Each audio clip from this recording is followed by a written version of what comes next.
What if the blueprint for building the greatest empire in history was also the blueprint for its destruction? And what if the West is following that exact same blueprint, step by agonizing step? We are told our strength comes from our innovation, our ideals, our economic might. But Rome had all of that. Their real secret, the engine that powered a 1,000-year dominance, was a brutal, simple, and ultimately fatal formula. A formula based on constant expansion, endless war, and a currency trick that made it all possible. That same formula is running in the background of our society right now. It's the ghost in our economic machine, and it's leading us down the exact same path to ruin. If you want to understand where we're going, you first have to understand the secret they don't teach you in history class. And if you think you see the parallels too, make sure you subscribe, because we're just getting started. So, how did Rome truly become Rome? It wasn't just about superior tactics or disciplined legions. At its heart, the Roman Republic, and later the Empire, was the most successful wealth extraction machine the world had ever seen. Their model was conquest capitalism. A Roman general would march into a new territory, Gaul, Spain, Egypt, and the initial prize was plunder. Gold, silver, statues, anything of value was carted back to Rome. But that was just the down payment. The real profit came next. First, slaves. Millions were captured and sent back to work the massive farms, or latifundia, owned by the elite, undercutting the wages of free Roman citizens. Second, land. The conquered territory became Roman property, ager publicus, which was then leased out to the wealthy senatorial class for a fraction of its value. And third, the most important of all, tribute. Every conquered province had to pay an annual tax, a steady stream of revenue flowing directly into the Roman treasury. This wasn't just war, it was a brutally efficient business model. War paid for itself, and then some. But this machine had an insatiable appetite. An empire that stretches from the cold forests of Britain to the deserts of Syria is incredibly expensive to maintain.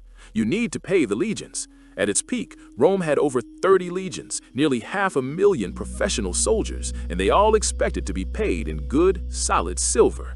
You need to build and maintain thousands of miles of roads to move those legions around. You need to construct forts, walls, and supply depots along volatile frontiers. You need a massive bureaucracy to manage it all, from tax collectors to provincial governors. And you need to keep the population back in Rome happy with bread and circuses, free grain and spectacular games to prevent civil unrest.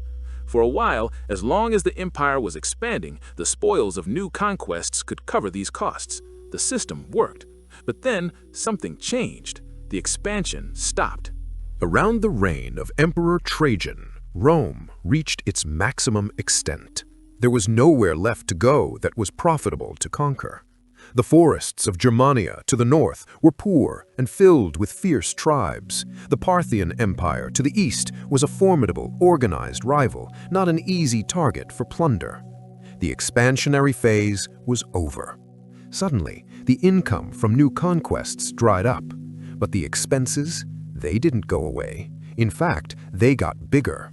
Now you had to spend even more money defending those long, static borders from constant raids. The legions still needed to be paid. The bureaucracy still needed to function. The population of Rome still expected its free grain. The cash flow went negative.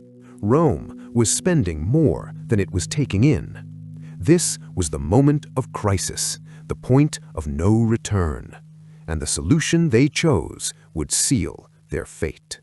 When you can't pay your bills and you can't raise taxes without causing a revolt, what do? If you control the money supply, the answer is simple. You make more money. But Rome didn't have printing presses. Their money was its metal. The denarius, the silver coin that was the backbone of the economy, was valuable because it was made of silver. The first step was subtle. Emperors started clipping coins, shaving a tiny amount of silver off the edge of each one before reissuing them. They'd collect 1,000 coins, clip them, and have enough silver to mint 50 new ones. But the real trick, often credited to Emperor Nero, was debasement. He ordered the mints to reduce the amount of silver in each coin, mixing in a cheaper base metal like copper. Outwardly, the coin looked the same. It was still called the denarius, but it contained less real value. It was a stealth tax, a way for the state to pay its bills with diluted, less valuable money. It was the ancient world's version of printing money out of thin air. Nero's initial debasement was a short-term fix that created a long-term addiction. Every emperor after him who faced a financial crisis, a new war, a plague, a civil disturbance, resorted to the same trick. And each time they pushed it a little further. Under Augustus, the denarius was nearly pure silver. By the time of Marcus Aurelius, it was down to about 75%. A generation later, under Septimius Severus, it was barely 50% silver. The state could now pay 2 soldiers with the same amount of silver that used to pay just 1. It seemed like a miracle solution. But people aren't stupid. Soldiers, merchants, and everyday citizens started to notice. They could feel the coins were lighter. They could see the coppery sheen as the silver plating wore off. They understood that the money they were being forced to accept was worth less than it used to be. This loss of faith in the currency was catastrophic. It created a vicious spiral. The government paid its soldiers in debased coins. The soldiers then tried to buy goods, but merchants, knowing the money was junk, raised their prices to compensate. This is inflation. Soon you needed a handful of coins to buy what one coin used to purchase. Savings became worthless.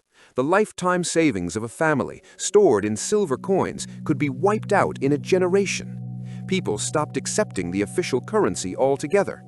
The economy reverted to bartering. Soldiers started demanding their pay in grain and oil, not worthless coins. The highly sophisticated, monetized economy that was the hallmark of the Roman Empire began to break down.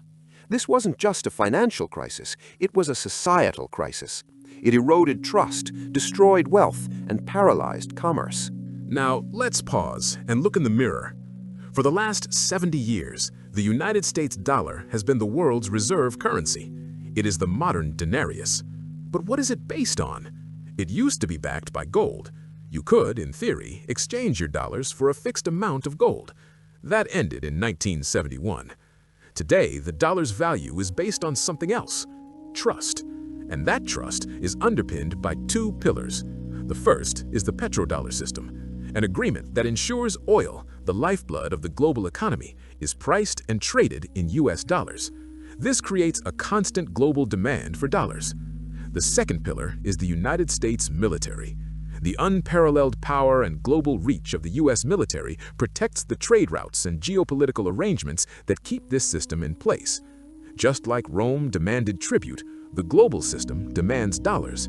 It's a form of financial empire. And just like Rome, this empire is incredibly expensive. The United States spends more on its military than the next 10 countries combined. It maintains hundreds of military bases in dozens of countries around the world. It funds complex alliance systems and provides security guarantees across the globe. This vast expenditure is the modern equivalent of Rome's legions garrisoning the frontiers. It's the price of being the world's policeman and ensuring the dollar remains supreme. For decades, the economic benefits of this system, the tribute flowing into the US through global demand for its currency, outweighed the costs. But what happens when the costs begin to spiral out of control? What happens when you face crises that demand even more spending? Just like Rome, when faced with a crisis, the modern solution has been to create more money. We don't have to mix copper with our silver. We have digital printing presses and a policy called quantitative easing. After the financial crisis of 2008, the Federal Reserve created trillions of dollars out of thin air to bail out the banking system. It was a temporary emergency measure, but then it never really stopped. And in 2020, in response to the global pandemic, the money creation went into overdrive. More dollars were created in a single year than had been created in many decades prior. This is the modern debasement. The government needs to pay for stimulus checks, for corporate bailouts, for its massive military budget, but it doesn't have the money, so it creates it. The currency is diluted, not by adding copper, but by adding trillions of new units into the system. And we are all living through the consequences. This flood of new money has to go somewhere. For the wealthy, who own assets like stocks and real estate, it's been a boom. Asset prices have soared to record highs. But for the average person, the result is inflation. The price of everything is going up. Your gas, your groceries, your rent. The dollar in your pocket and in your savings account buys less than it did last year. Your wages might go up, but they rarely keep pace with the real cost of living. This is the exact same phenomenon the average Roman experienced. It's a massive, silent transfer of wealth from the poor and the middle class to the very rich and to the government itself. It's the debasement tax, and it erodes the foundation of the middle class. Rome's decline was accelerated by endless, unwinnable wars on its frontiers. These weren't wars of conquest that brought back plunder and slaves. They were massive, draining expenses to simply maintain the status quo. Think of the long, grinding wars against the Germanic tribes or the centuries-long stalemate with Persia. Now think of the West's forever wars. The decades spent in Afghanistan and Iraq cost trillions of dollars. They were a massive drain on the treasury, funded by debt and money creation. But unlike Rome's early conquests, they produced no economic return. There was no tribute, no plunder to haul back to pay for the expense. They were pure cost, accelerating the need to borrow and print more money, further debasing the currency and deepening the financial hole. This kind of profound economic instability doesn't just stay on a balance sheet. It poisons the entire society. In late Rome, as the economy faltered, the social fabric tore apart. The gap between the super-rich elite and the impoverished masses became a chasm. Politics became blood sport, with generals and strongmen vying for power, promising stability but delivering chaos. Trust in once hallowed institutions like the Senate evaporated. People retreated into private life, focused on survival, and lost faith in the idea of a shared public good. Does any of this sound familiar? Extreme political polarization? A collapse of trust in government, media, and institutions? A widening, seemingly unbridgeable gap between the haves and have-nots? The Roman playbook for decline wasn't just economic, it was social. The financial decay fueled the social decay, and vice versa, in a deadly feedback loop. So what is the endgame? The fall of Rome wasn't a single event. There wasn't one day where it all came crashing down. It was a long, slow process of disintegration, a loss of complexity. The centralized state became too expensive and brittle to maintain, so power devolved to local strongmen and landowners. Trade routes broke down. The economy simplified, reverting to local agriculture and barter. The population declined. It was a multi-generational decline, a slow grinding down, punctuated by periods of crisis and chaos. The secret to empire, conquest pays for the military, which allows for more conquest, had a fatal flaw. When the conquest stops, the entire system eats itself from the inside out through currency debasement and unsustainable debt. The engine of growth becomes the engine of collapse. The West built its own version of the Roman machine, a global military presence funded by a global reserve currency, creating a form of global tribute.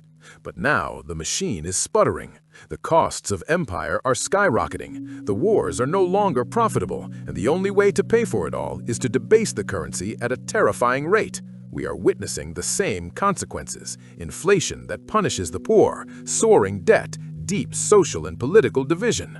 The ghost of the denarius haunts the dollar. The lesson from Rome is a stark and serious warning. No empire is forever, and the seeds of destruction are often sown at the moment of greatest triumph. The very secret that creates the empire is the one that ultimately destroys it. The question for us is, have we reached the point of no return? Let me know what you think is the most chilling parallel in the comments below.